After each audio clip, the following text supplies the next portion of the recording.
Okay, so the first of our glute activation, basic glute activation exercises is the prone lying glute pull out.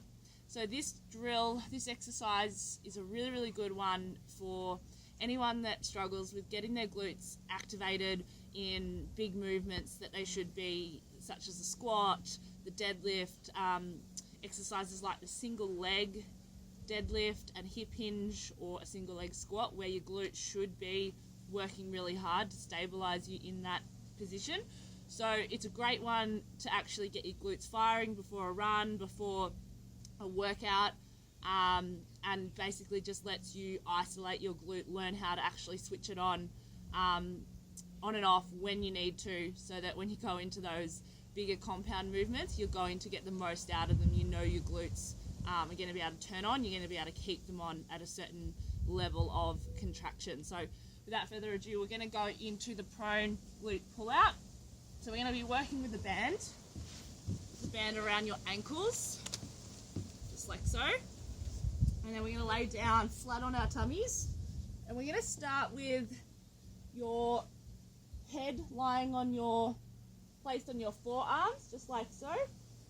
And then when we pull out, we're pulling out one leg at a time. So firstly, you just got to get used to feeling that you can contract the glute and then relax it.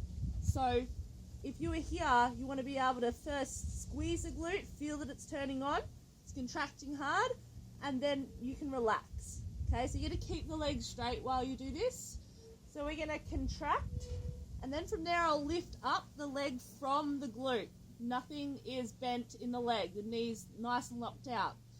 And then from there I'm going to pull out on the band. So I pull out, back into the midline, and then down. So it's as simple as contract, out, back in, down.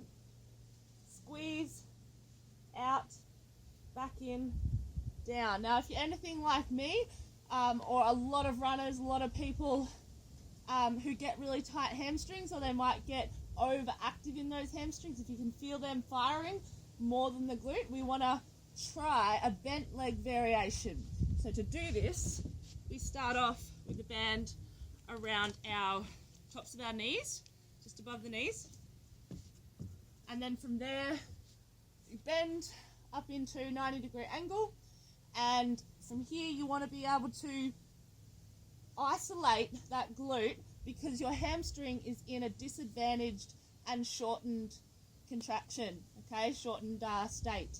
So what we're going to do is we're going to lift up from here, squeeze, pull it out, pull back in and back down. Try not to let yourself rotate to one side.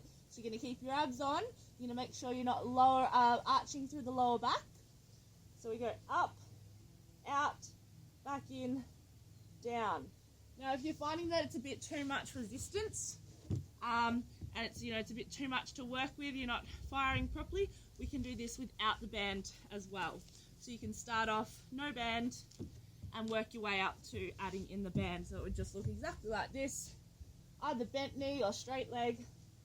We lift up, we contract out, contract back in, back down,